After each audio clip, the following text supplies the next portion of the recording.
اليوم غنبريباري واحد المقيله ناضيه ومغايره تماما، صحيه ودغيا كتوجد. كيحتاجوا لي زاريكو والفول، زيت الزيتون والخليع. الخليع كيجي ناضي في هذه المقيله هذه وجربوها. لا ماركه هي كتشوفوها لو بومبو، شي حاجه ناضيه كي كتلاحظوا. اللحم ديالها فتي وزوين وفي المذاق يا سلام.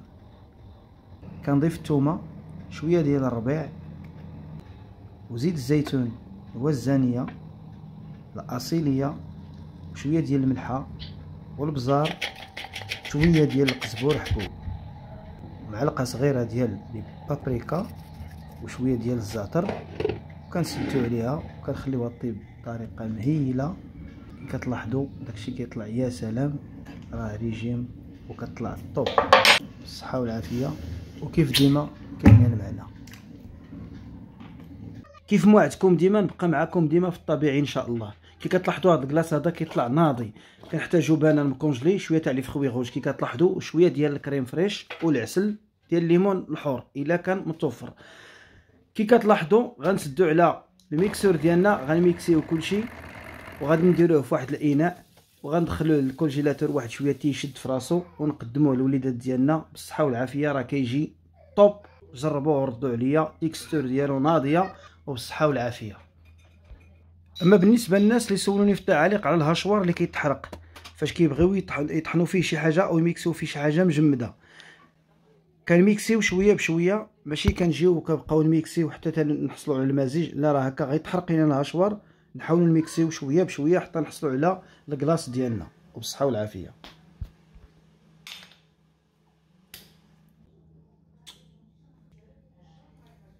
غادي نبارطاجي معكم واحد المقيله ناضيه. كي كتلاحظوا شويه ديال زيت الزيتون، فرشت البصله، وغادي نضيف شويه ديال التحميره، شويه ديال الربيع، وشويه ديال لي بوافغون، فلفله حمراء ولا خضراء كيف ما بغات تكون.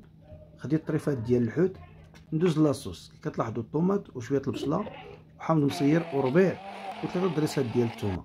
كنميكسي كلشي، كنضيف شويه ديال الكمون وشويه ديال الملحه، وكنزيد نضيف شي 3 دريسات ديال الثومه وشويه الفلفله حلوه من الفوق. كنخليه حتى يتشحر مزيان ويتلقلوكو. عاد كنضيف عليه البطاطا من الفوق كي لاحظتوا استفتها، وشويه ديال المطيشه والربيع والحامض. كنسد عليه وكنضيف صوص طوماط اللي قديت وكنخليه يطيب على خاطرو. وراه مقيله كتطلع ناضيه وبالصحه والعافيه. اكثر من 90% المغاربه ياكلوا الحوت في رمضان، او بالاحرى طويجنات ديال السرديل في رمضان كواري. شوفوا هذه الطريقه هذه راه هي سهله. كنحتاجوا 2 نجالات وفلفله مشويين، كنخلطوهم كنميكسيوهم مع السرديل وشويه القزبور، معدنوس، راس ديال الثومه، معلقه صغيره ديال الكمون، معلقه صغيره ديال التحميره ناشفه، ومعلقه صغيره ديال الملحه. وبالنسبه لصوص طوماط، طحنت مطيشه مع شويه ديال الثومه وشويه ديال الزعتر ورق سيدنا موسى وشويه المليحه وزيت العود. الطاجين ديالنا موجود. نتمنى ينال الاعجاب ديالكم وبالصحه والعافيه. السلام عليكم.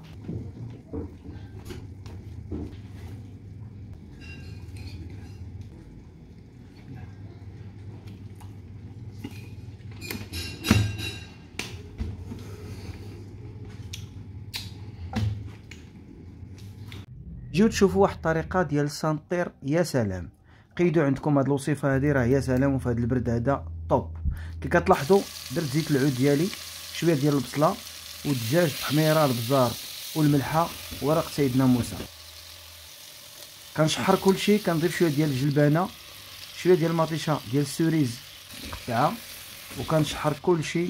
وكنضيف السانطير ديالي بعد ما غسلته، وكنضيف عليه صوص طوماط على حساب الاختيار ديالكم طبعا. ومن بعد كنضيف 2 كيسان ديال الماء وكنسد عليه وكنخليه يطيب شويه على هذه الطريقه هذه. نتمنى هذه الوصفه هذه تنال الاعجاب ديالكم وجربوها راه يا سلام وبالصحه والعافيه.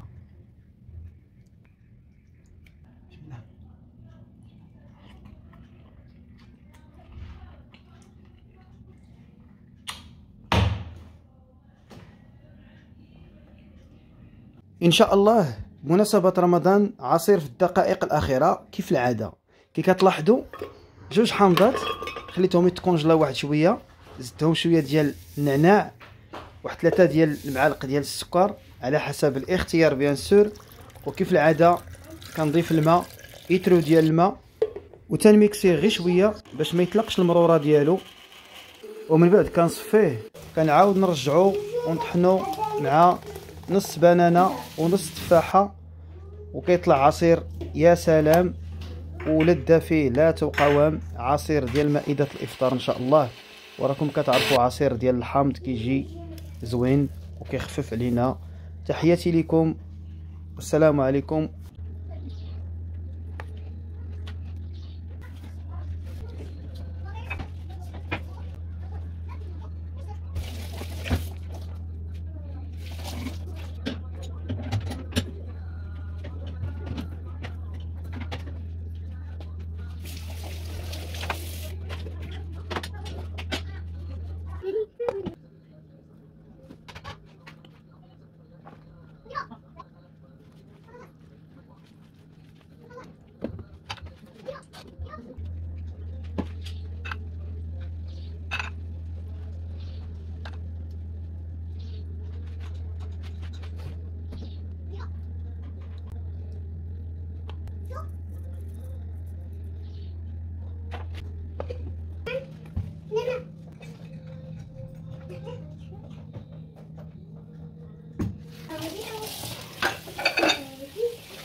جيت وجدت معايا واحد الطويجين يا سلام ديال المرقيز والفريت. كي كتلاحظوا درت البصيله ديالي هشيتها، زدتها شويه ديال البزار وشويه ديال التحميره والملحه وشويه ديال لي زيغب، معدنوس يابس وقزبور يابس وشويه ديال الثومه يابسه والزعتر.